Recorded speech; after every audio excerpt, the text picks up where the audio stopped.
Pakistan super লিগে খেলতে দলের সাথে যোগ দিয়েছেন রিশাদ হোসেন এবং লিটন কুমার দাস। লাহোর কালান্দার্সের হয়ে এবারে খেলবেন রিশাদ এবং করাচি কিংসের হয়ে মাঠে নামবেন এলকেডি লিটন কুমার দাস। এবং প্রথম দিন অর্থাৎ আগামীকাল লাহোর কালান্দার্স উদ্বোধনী ম্যাচে মাঠে নামছে ইসলামাবাদ ইউনাইটেডের বিপক্ষে। এখন প্রশ্ন হলো যে প্লেইং ইলেভেনে রিশাদ কিংবা লিটন থাকবেন কিনা। একদিন পরই অর্থাৎ 12 তারিখে করাচি কিংস তারা মাঠে নামবে মুলতান সুলতানসের বিপক্ষে খেলতে। সো আমরা যদি স্কোয়াড নিয়ে আলোচনা করি, 4 জন বিদেশি খেলাতে পারবে এক একটা ফ্র্যাঞ্চাইজি। এখন লাহোর কালান্দার্সে কারা রয়েছেন এবং রিশাদ আসলে প্লেইং ইলেভেনে থাকবেন কিনা। স্যাম বিলিংস রয়েছেন উইকেট কিপার ব্যাটার, এরপর টম কারেন রয়েছেন, ড্যারেল মিচেল রয়েছেন, কুশল পেরেরা, রিশাদ হোসেন, সিকান্দার রাজা, ডেভিড উইজা। এর ভেতর থেকে 4 জন মাঠে নামবেন। তো সেই ক্ষেত্রে 2 জন আসলে উইকেট কিপার ব্যাটার এই ক্ষেত্রে রয়েছে কুশল পেরেরা এবং একই সাথে হচ্ছে স্যাম বিলিংস। এই 2 জনের ভেতর থেকে যে কোনো একজন হয়তোবা খেলবেন, বাকিরা আসলে অলরাউন্ডার। সেই ক্ষেত্রে দেখার ব্যাপার যে টম কারেন, রিশাদ হোসেন এবং সিকান্দার রাজা এই 3 জনের ভেতর থেকে হয়তোবা একজনকে খেলাবে টিম ম্যানেজমেন্ট বা 2 জনকে খেলাতে পারে।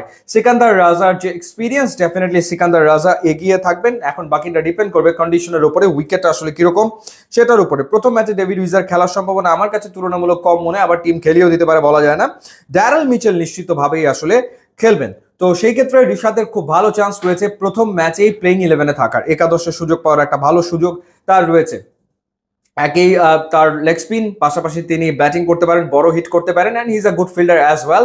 টল ফিল্ডার, সবকিছু বিবেচনা প্লেইং ইলেভেনে তার থাকার সম্ভাবনা বেশ ভালো রকম ভাবেই রয়েছে। এবার আমরা যদি লিটনের প্রসঙ্গে আসি, করাচি কিংসের হয়ে তার খেলার কথা, যেখানে লিটন দাস ছাড়াও অ্যাডাম মিলনের রয়েছেন, মোহাম্মদ নবী রয়েছেন, team shepherd, James Vince, David Warner, Kane Williamson. এখন ডেফিনেটলি ডেভিড ওয়ার্নার এবং কেন উইলিয়ামসন তারা তো প্লেইং ইলেভেনে থাকবেন এমনটা অনুমান করাই যায়।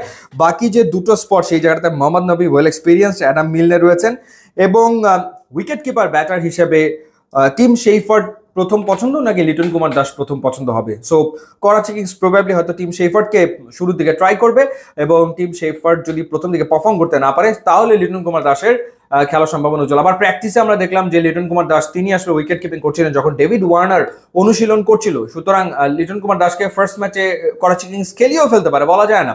সো তারও সম্ভাবনা আসলে রয়েছে প্রথম ম্যাচ খেলার। সো আমাদেরকে ওয়েট করতে হবে। শুরু হয়ে যাচ্ছে পাকিস্তান সুপার লিগ, প্রথম দিন প্রথম ম্যাচ রিশাদের দল লাহোর কালান্দার্সের, ঠিক তার পরের দিন লিটন কুমারের দল করাচি কিংস মাঠে নামছে মুলতান সুলতানসের বিপক্ষে। বাংলাদেশের 2 প্লেয়ারের জন্য থাকলো শুভকামনা। ইউটিউব, ইনস্টাগ্রাম লিঙ্ক দেওয়া আছে, আপনারা যোগ দিলে খুবই খুশি হবো। And thanks for watching.